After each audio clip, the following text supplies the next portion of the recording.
Hello and welcome to World Insight with me, Tian Wei. The report to the 20th National Congress of the Communist Party of China has sought to prioritize the nation's holistic high-quality development.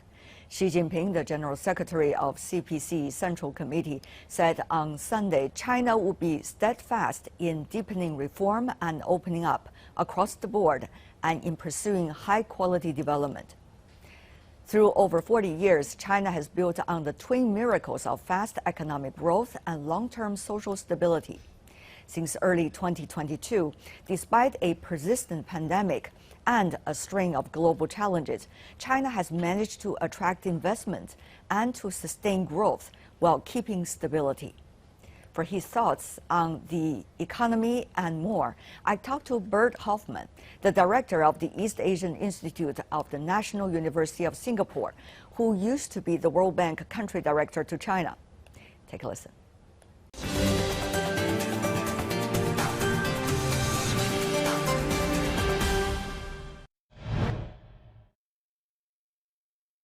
I'm joined by Bert Hofman, director of the East Asian Institute at the National University of Singapore, who used to work in Beijing as the World Bank country director for China.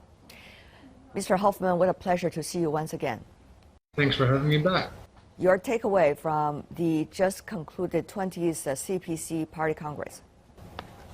Well, I think the emphasis was really on the people and the new lineup in the Standing Committee of the Politburo. That, of course, attracted a lot of attention. The top priority of the party on development, pretty much the same. The new development philosophy, which is new and is going to be introduced in the Constitution, but is really a composition of dual circulation, of common prosperity, of ecological civilization. So pieces that we already knew. Nothing much new there. People outside China say, look, there's quite a bit more emphasis on security and national security, but I think that's also a little bit the sign of the times. I mean, this is a very different time from 5 years ago and especially 10 years ago. So it's not a surprise that national security is more prominent than it was in the past. Among all of the evolving factors, what do you see as the most important ones likely to impact on China's blueprint implementation? Well, look, it's really what is happening next. China has two short-term issues. One is the property sector. It needs to be managed very well so that it doesn't spill over into a more broader crisis, a financial crisis, or even an economic crisis. And second, China's dynamic zero COVID policy is very important to keep people alive, and China's done very well there, but it has also clearly had some downsides to the economy. Further reducing the damage to the economy is going to be very important short term. In the medium term, look, the challenges haven't changed. The team has changed, but the challenges haven't changed. The structural challenges are very well known in China, very well debated in China. It's a demographic headwinds that we've known for a decade now, and the decline in the labor force that is going to accelerate over the next 10 years. Second, the very low productivity growth that has been happening over the last 10 years, not just in China, but actually worldwide. And understanding the causes of that and finding the remedies for that is very important. Third, reducing the reliance on heavy investment, particularly investment a lot in infrastructure, which China now has a lot of, and in real estate. Both of them are no longer very productive. So a reallocation of that investment to more productive investment is very important. And second, China can probably have a little less of that, and that is the old rebalancing agenda. Yeah. How to get households to spend more, how to get households to consume more. And that means a higher share in the economy, and that may take some time, but that's very important. And B, inducing them to save less, and that means building up. Internationally, there are also a lot of moving factors. You see a series of likely multilateral meetings coming up in November, both the ASEAN summit and also the G20, as well as the APEC. These are very important occasions, particularly for Asian economies to interact. How do you see the vitality among the Asian economy, particularly China and ASEAN in that regard, in a way, to balance out some of the unpredictabilities all economies are facing in the region? Well, it's interesting that you mentioned. I'm actually right now in Indonesia, physically located, but I was also in Indonesia 25 years ago with the Asia financial crisis. And it's remarkable how the whole of Southeast Asia has really come back from that in a remarkable way. They're now very resilient, they're very solid, their macro policies, they have done well in the global financial crisis, they've done well in the COVID crisis, and now they seem to be quite robust. China, is having some headwinds, and they can benefit from that connection to Southeast Asia, because that's a very dynamic region that is really now growing more rapidly, almost twice as fast as China. So that and that's recognized. I mean, the RCEP agreement that came into force earlier this year is a real boost for regional cooperation, for further regional integration, and that makes the region as a whole a lot stronger. And therefore, the ASEAN process and the ASEAN +1, the ASEAN +3 meetings that are going to happen, the ASEAN summit is a platform to further deepen those agreements and to further maybe broaden those agreements as well. There's still a number of countries in the broader Asia region that are out there, including India. But that could be a boost for productivity. And I think it's important to see that regional angle. I mean, globally, let's face it, and I say it with regret, but geopolitics is not helping in further global integration, in further global cooperation at this point in time. And in the very short term, there's very hard to see a way out.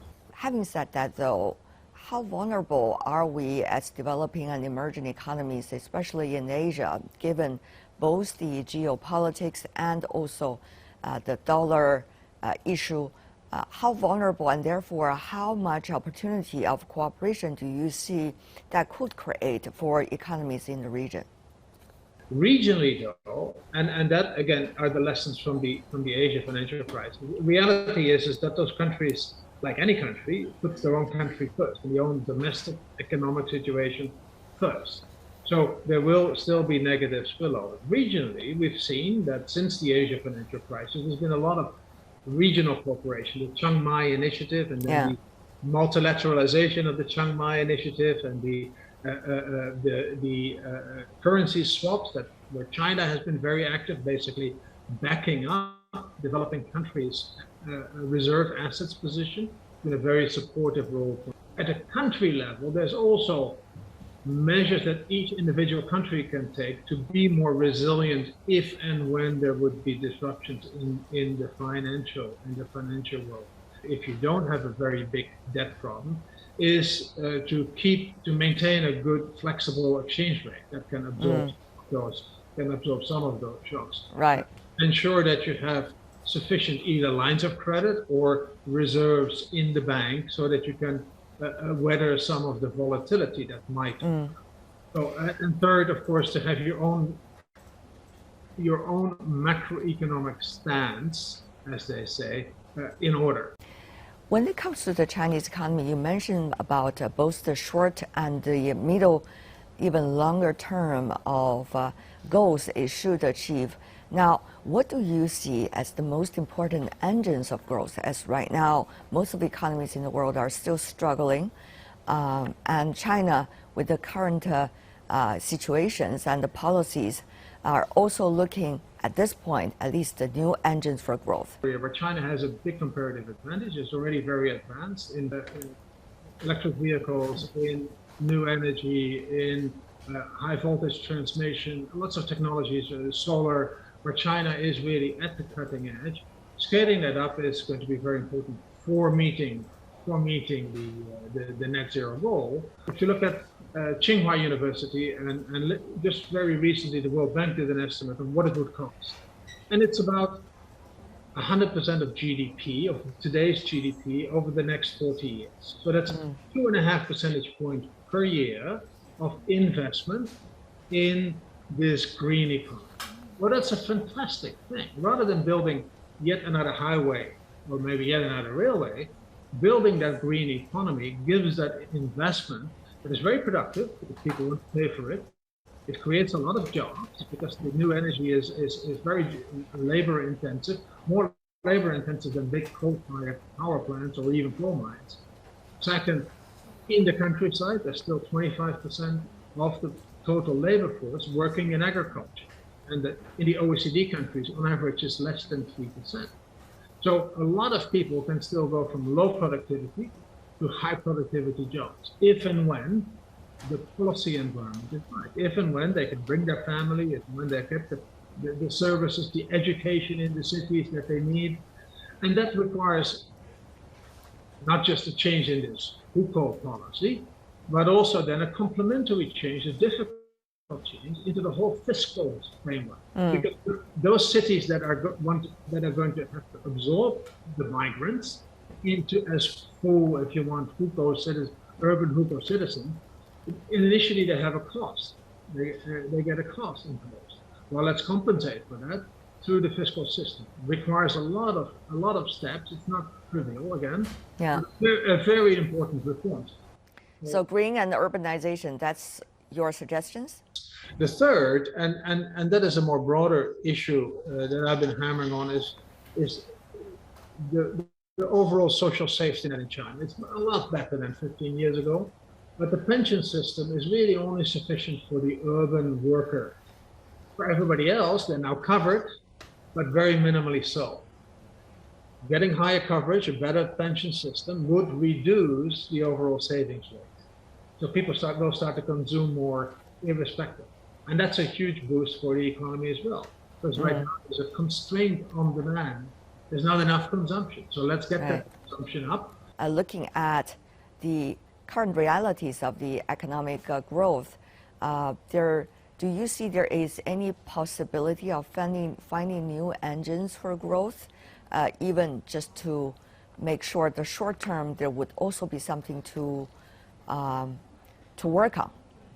Well, first, I think just announcing a systemic change will already change behavior. But second, if you want to have a higher pension system or higher DBAO, it comes from government currently, from the government coffers, just double the amount. It's very minimal still in the overall scheme of things. They double the amount on DBAO, double the amount on the urban and rural residence pension system, which is about 150 to 200 yuan, depending on where you live, a month. I'll double it. That will give a consumption boost right now, today or tomorrow, as soon as the money is out there. So I think there are short-term things to be done as well. Third, the infrastructure, especially the green infrastructure, China already has the capacity. It's been building the capacity for the past decade. The capacity is there. If the government unleashes more of the demand, it can be done. Now, another issue, of course, is technology innovation. You see this mentioned so much in the CPC report. How efficient do you see China will be able to get the things done? After all, we've seen several years of efforts. It seems that there's still some way to go. You need to have good technological ideas, and then you need to have the entrepreneurs that take that technological idea and make something marketable out of it that increases productivity in the whole economy. So that third part I hear very little about in China, in the Chinese discussion. And yet it's very, very important. So you don't just need the brilliant scientists that bring up new ideas and new technologies and win Nobel Prizes. That's great to have, but you also need the entrepreneurs that take those ideas and bring it into the economy to increase productivity. So that part is going to be very important. It has to do with incentives for market participants so that they remain eager to basically make money out of those technologies and bring it to China and the rest of the world. That's how productivity happens. Mr. Hofman, what a pleasure, as always. Thank you so much.